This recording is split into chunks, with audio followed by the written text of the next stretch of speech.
It's March 25th, 2009. We're in Gatineau, Quebec, at the roundtable called "What Role for Canada in the Americas?" organized by the Canada Council for International Cooperation.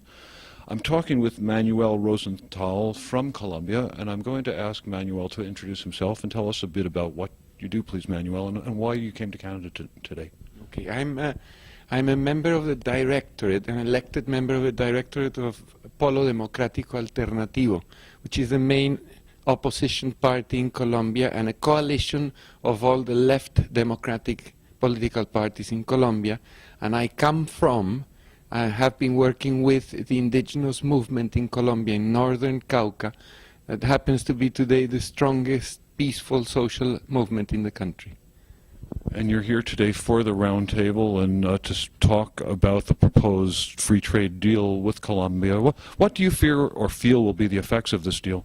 Well, we are with Senator Jorge Robledo, a member of the Colombian Parliament, for 2 periods at the moment.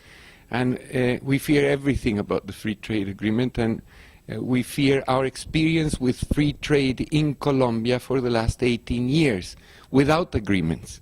And we know it will worsen once the agreements are signed, particularly because the free trade agreements have one principle: the access to cheap labor and resources at no cost. So it implies and involves necessarily the deterioration of working and living conditions, the dismantling of freedoms and rights of people, and the destruction of the environment, both in Colombia and in Canada. And we're particularly worried about the fact that we understand Prime Minister Harper has introduced legislation into Parliament to get this free trade agreement passed, and he's violating his own rules, as he had at the very least established the fact that this agreement had to be tabled and discussed by Parliament for 21 days before being agreed. So as opposition to the agreement grows in Canada and in Colombia, the government bypasses all democratic spaces and is about to impose it against the well-being of our peoples. You mentioned that you have a good deal of experience with free trade without an agreement. Tell me, please, what you mean by free trade without an agreement, and tell me what that experience has been. Correct. Since 1990, not unlike your experience with the US and Mexico with the NAFTA agreement, since 1990 the government of Colombia has introduced packages of legislation that allow transnational corporations to get into the country in conditions of tremendous advantage, of scale and other benefits, which allow them to dismantle the national industries, extract national and natural resources from the country at their will, privatize social services and public enterprises like oil industry, electric industry, hospitals, etc., and we're increasing the costs and decreasing the accessibility to this throughout the country.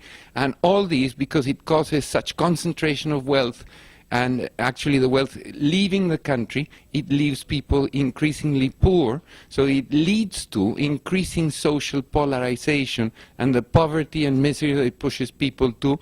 In the case of Colombia, for example, directly and indirectly promotes narco-trafficking and the production of cocaine, for example, because if people cannot produce food because they can't compete with subsidized imported food, they are forced to produce coca and cocaine, the only crop that will sell in a globalized free trade market.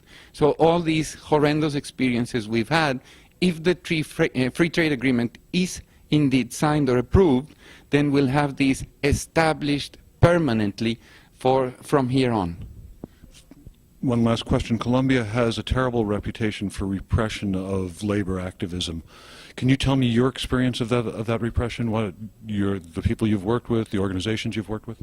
Absolutely. I can tell you a personal story right now. I was labeled in a national magazine irresponsibly and falsely as being linked to armed insurgency in Colombia. And the reason behind that lie is precisely to silence the indigenous movements with which I've been working, precisely in the largest mobilization in the country's history against the free trade agreement. So a way to silence people is to repress them. But then, of course, there are assassinations, there are human rights violations that are systematic, and Colombia is the most dangerous place in the world to be a labor union leader or organizer. And in fact, it's easier to establish a gang of crooks, criminals, or narco-traffickers in Colombia than it is to establish a labor union. I said that would be the last question, but I just want to follow up.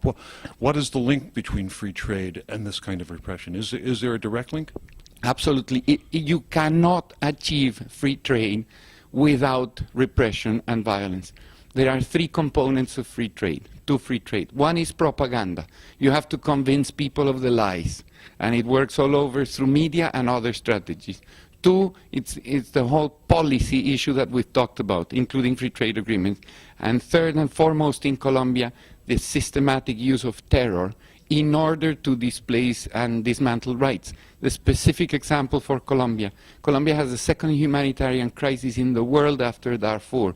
4 million internally displaced people from resource-rich territories in order to deliver them to transnational corporate interests. Therefore, if Canada signs a free trade agreement with this criminal government, it will become an accomplice to these criminal acts.